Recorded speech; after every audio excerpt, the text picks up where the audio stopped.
Hello, Bournemouth fans, and welcome to Cherries YouTube channel. And this is Lineups Live. Well, sort of. We was hoping to bring this to you live from the Vitality Stadium, but due to technical challenges, it was probably a step too far. But I've got Dan with me, and how you doing, Dan? I think, like many Bournemouth fans, I'm very nervous. I think the nerves are just going to build the closer we get to the game. But feeling optimistic, I think. I don't really know how to feel. I'm going to be honest. I'm a bit mixture of emotions, but fingers crossed. So what we try and do on this channel is still provide that pre-match content for you. So although we're not actually live, this is being shown to you about 5 minutes after the lineups have been released. So we're going to talk about the fixture just before kickoff comes about, probably the final discussions we'll get. We'll have a look at the lineups. We probably know what the Bournemouth team will be and those type of players that might influence this fixture and help us get to the playoff final. Now, make sure you hit that subscribe button. I think we're 1 subscriber away from 400. So it'll be really, really good if we can get to that before 6 o'clock. Also hit the like button as well, because that does help and tell us that we're doing well and you like the content. And you can interactively chat. So let us know your thoughts. I will try and be in there. Dan might be in there as well. And we'll also like to hear your score predictions as well. Here we are then, Dan. 46 games gone. It seems like a long season. We've got Brentford. Some fans didn't want Brentford. I did want Brentford over two legs, because if we do make a mistake or the game doesn't go for us, we maybe get another chance. But like you said, you're feeling nervous, but kickoff is nearing. Yeah, a bit of a roller coaster of a season, isn't it? It's been pretty mental. It's. I don't think anyone would have envisioned the position we're in now at the start of the season. But yeah, it's like you said, you wanted Brentford over two legs. I didn't personally want Brentford over two legs. I'd rather have them in a one-off game. But arguably, I think we're going to have Brentford anyway. I think there was a high chance of that we get them in the semis or the final. And ultimately, I've said in the video before that over 180 minutes, the best team will probably go through. And so if we're not up for it and we don't play our best football, then Brentford deserve to go through. And I believe if we do play our best stuff, we can quite comfortably win. But we saw us against the first game we played Brentford. Admittedly, they did win, but missed chances. That's what we think. We played all right. They played very well. Both times they played us, they played very well. But we need to take our chances this time. It's very, very crucial. I mean, let us know in the chat how you're feeling about this. I mean, quickly, Dan, out of 10, how confident of tonight of getting a result that we can take back to Brentford? 10 being I put my life savings on it, and 1 being no hope. I'd probably go maybe like a 5 or a 6. I think that's probably about as high as I can go. I think that anything can happen. It's the playoffs at the end of the day, and we've got to be at it from minute 1. And we've got, as I said, we've got to take those chances when we get them, because we might not get that many against the very good Brentford sides. And Pearson's going to be, if he does play, and Lerma, they've got to be in there breaking it up, making the game difficult for them. So yeah, it's everyone needs to step up. Everyone needs to play their part today. It is a 50-50 match, and I think it's going to come down to those finer details. Let's take a look then at the teams previously in the last game about 4 games ago, and let's not focus on Bournemouth at the moment. Let's just look at that Brentford team. David Raya has been a sort of goalkeeper for Brentford. He's been a very good goalkeeper in the last couple of years. Probably didn't have the best game of his life in the last final of the playoffs last season. Christian Norgard is someone that Brentford fans think a lot of. And then as you go through that team, you've got Canos, who I think's added something like 7 assists. Ivan Toney, 31 goals, although hasn't scored against Bournemouth this season. Marcus Fors. And then you've got someone like Mbumo, who came off the bench in that fixture at the Vitality Stadium in the league and scored the winner. Yeah, they've. I mean, we wouldn't mind another red card as well, like in that game. But in that, we didn't even manage to win that in the end. Yeah, they've got some. I was speaking to a mate about it the other day that watches quite a lot of Championship games. Big Championship fan, and he's saying Brentford arguably have just as good, if not of a better team than Bournemouth. They have some really talented players. They're unlucky not to go up last season, and were one of the favourites. And if they got, I mean, the name that stands out every single time is Ivan Toney, a man that's broke the record for, is it Championship goals? Yeah. which is just exceptional. He's no doubt, if they don't go up, going to be wrapped up by a Prem side. And it's they've got a good team. They're going to be organised. Their keeper didn't have a great playoffs last time, if I remember correctly. So hopefully he can make a couple mistakes in today's game. But as you said, over 180 minutes, if we do make a mistake, if something does go against us, it isn't the end, like I suppose in a one-off match. But again, I believe that could happen against any team, not just Brentford. So yeah, it's going to be, I think it's going to be a really tight one. A lot of outlets on social media say that Brentford are bottlers. I think they've been in the playoffs 9 times, never succeeded and gone all the way. Now, last season, they actually lost the first leg against Swansea 1-0. I mean, is it going to count because they did turn that one around? Yeah, it's a weird one because it's also the mentality as much as anything. If we go into the second leg, let's say we win 1-0, let's say, is that going to be? Are we going to be especially going away now? Are we going to have a slightly different mentality compared to if we were maybe losing or drawing? Almost that nothing to lose, go for it kind of attitude. And if you slightly, like, I don't know. Yes, obviously we want to win this game and go into the next game with a goal advantage. But it'd be so, I know this is obvious, but it'd be so much nicer to go in with a 2 or 3 goal difference, because I feel like a 1 goal difference, I don't know if I'm looking into this too much, but mentally there might be a different approach, which maybe wouldn't suit us, is my thinking. I don't know what you think about that.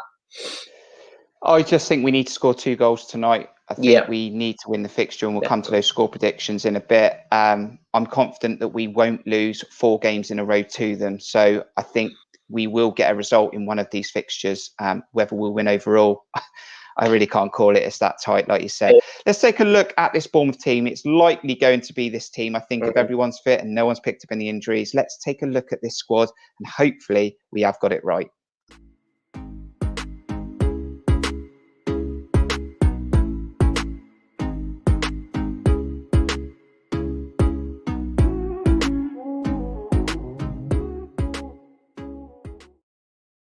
Okay, so we do expect Asmir Begovic, I think 45 games he's played this season in the league, to start in goal. Adam Smith, right back. Carter Vickers, Steve Cook, centre back. Lloyd Kelly, left back. Ben Pearson to play alongside Jeff Lerma in holding roles. Philip Billing to have that freedom to get forward and help the attacking players. Brooks to play from the right, Dan Juron from the left, and Tom Solanke up top. I think we're in agreement, Dan, that is likely going to be the team. Yeah, I think it would be a shock if there were any changes. You could maybe argue Stacey and Smith could be a potential one, maybe Rico Kelly, but I'm doubtful of that. But yeah, I'm pretty confident that's going to be the starting 11. This was pretty much the team that played against Stoke City. What's to say that team's going to perform tonight when they didn't perform against Stoke City and we didn't even score a goal? Well, what is to say? Yeah, it's going to be. Did we hit the form too early? Did we fall off towards the end? I don't. It's. I mean, I think personally the playoffs is completely. It's anything can happen in the playoffs, and I think that. Yeah, we need our big. We need the Dan Juron to turn up. We need Solanke. We need Brooks to turn up. I'd really, really like to see a good Brooks performance, because I think that they were talking about it briefly on back of the net free for all. Is that Brooks? Partly the reason he's got on this team so much this season is because he's David Brooks, not really on his performances at all. You'd argue when Roro's come in, he's put in half decent performances. And it's so frustrating to see. But we know that we've been holding on to the fact all season that David Brooks, he had that one incredible season. We know he's got talent. We know he's exceptional. And we're just hoping we see some of that. We're hoping he thrives under this pressure and he can perform like he did in that season for us in the Premier League. And Lionel Billing, I'm hoping for another lovely diving header from him. Would be lovely to get us through. Yeah, it's interesting you say that, because I think it is a clean slate. I'm hoping all the individual errors we've had this season are gone. We've had more than enough. We've hopefully got 3 games to go. Philip Billing, I think, is going to be pivotal to this. You can say that Pearson's going to be pivotal in that role where he's going to play between the centre-backs and Billing and linking up that play and breaking up the game and starting the play. I think Billing's going to be the ultimate link. Dan Juron seems to do well when Billing finds him. And Dan Juron, 15 goals, 7 or 8 assists as well, has been outstanding and can win a football match from any moment, anywhere on the pitch. Exactly. He can dribble with the ball. He can shoot from wide areas. Dom Solanke then, Dan, I mean, they've said, Jonathan Woodgate said he's a better striker than Ivan Toney. I think they're completely two different players in my opinion. But Dom Solanke, 15 goals, didn't really have an impact in the fixtures, in the second fixture, shall we say, against Brentford recently. But I think this is his moment. I really want to see Dom Solanke take himself to playoff glory and take us back up. Yeah, I'd love nothing more than to see a Dom goal to take us up. That would be that's my favourite scenario out of all of this. He's probably is my favourite player because I love a player that can prove me wrong, and I love someone that can improve. And he's had such a development. I still think he's got a long way to improve to become the striker he wants to be. But I think that he's improved so much his confidence, and he does a lot of the stuff that gets unnoticed in games, and doesn't get the credit for. If he doesn't score, he doesn't get a lot of credit, and he hasn't had too many bad games this season. He's contributed. His link up play is very, very good with the attacking players around him, and he's just got to have his shooting boots on. I'm hoping, because we don't want any of those misses that we've been seeing parts of this season. We'd love a Dom wonder strike, which we saw. Who was it against? Millwall, wasn't it? That wonder strike. Love something like that. But his link up play's been brilliant this season, and hold up play's been pretty decent. And I think I agree with you. With Billing's going to be crucial there. I think if Billing plays his best stuff, because that's such an important role, that creative number 10, and if he plays like he's been playing in some of the games this season, I think Brentford will find it very, very difficult. And if Billing's on it, and it's likely that Dan Juron will be on it. I'd expect nothing less than all these players to be on it right from the first minute. This is the biggest game of our season, comfortably, and we've got nothing. Well, we've got everything to lose, because this is such a big season. I was going to say nothing. We have got everything to lose. Barnsley have got nothing to lose. So this is massive, and we need our players to thrive under this pressure. So Think about your score prediction then, Dan. As I said, I'm feeling quite confident. Brentford do come into games late. They score a lot of their goals in the second half, more goals in the second half than they do the first. And remember, they turned around that first fixture where we played really well in the first half. We were 1-0 up and they won the game 2-1. I think it'll actually be 2-1 to us this evening. I think if we score an early goal, maybe get a second one, there is a chance that we will concede a goal. I don't think we've kept a clean sheet for 7 games. So taking something to Brentford, we'll feel more confident. We'll be interested to see what your score predictions in the chat, and hopefully we can check them out. And Dan, then, your score prediction?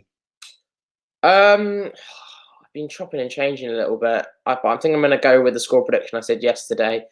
I think, and this is obviously not my heart says we win whatever 3-0, but I think that if I'm being logical, I would probably say a 1-1. As much as I'd love to get a 2-1 victory, I'm going to say they score early, and we score a late goal, like when Meckham scored against Watford, that kind of style, and make us and bring that maybe momentum of getting that goal into the second leg and get a result there. That's my thinking. That's what I'm going to go for. I think it's my realistic prediction. Okay, so you're Jonathan Woodgate, Dan. You're just about to give your final sort of team talk before you let Steve Cook take the team out. I mean, what would you be saying to them? I'd be saying to them, be brave, have no regrets, leave it all on the pitch. But what would you be saying to the team? Yeah, something like that sounds good. I'd say, do what you do best, lads. Do the basics correctly. No silly errors. And play with freedom, play with confidence. You've got the ability to beat these teams. You've got the ability to beat any team in this league. And just because they've beaten us twice, doesn't mean that we can't do it again. So just doesn't mean they'll do it again. Sorry. And we play our best stuff, and we can quite easily get a result. So yeah, leave everything out on the pitch. Something along those lines. And just while I've got you on, Dan, your channel's thriving at the moment. Lots of football content coming out of there. Lots of chats with your dad as well. Yeah, just tell us a little bit about what you're doing and what you'll be doing going forward. And I'm sure there'll be a lot of Bournemouth in there. Yeah, a lot of Bournemouth content. Just been because obviously at the moment I would love to be doing sort of match day vlogs, reactions, and things like that. But obviously we're quite restricted at the moment, so got a little setup. Where is it? There behind me. Been recording some videos. Just been talking about a bit of football. Lots of Bournemouth, and yeah, so that's kind of what I'm doing alongside some. So I'm sure I'm going to have a reaction to this game. I'm going to be recording my reaction live and put that up, and hopefully it's going to be titled "The Moment Bournemouth are Promoted to the Premier League Again." So fingers crossed. Can't wait, and I'm sure you're all a subscriber to Dan Juron already, but if you're not, get over there and check that out and some of his content already. Also subscribe to this channel. Hopefully we're at 400 now. Would really appreciate that, and hit the like button as well. I will hopefully be dropping some content from the match. Footage will be released on Tuesday, so hit the notification bell to be notified when that is released, and hopefully it will be positive content and we might get some fan reactions as well. So everyone, no matter where you are, whether you're in the stadium, at home, the team needs you. We're all in this together. Let's take something to Brentford and let's get a positive result. From me and Dan, we'll see you on the next video. Enjoy the game, everyone.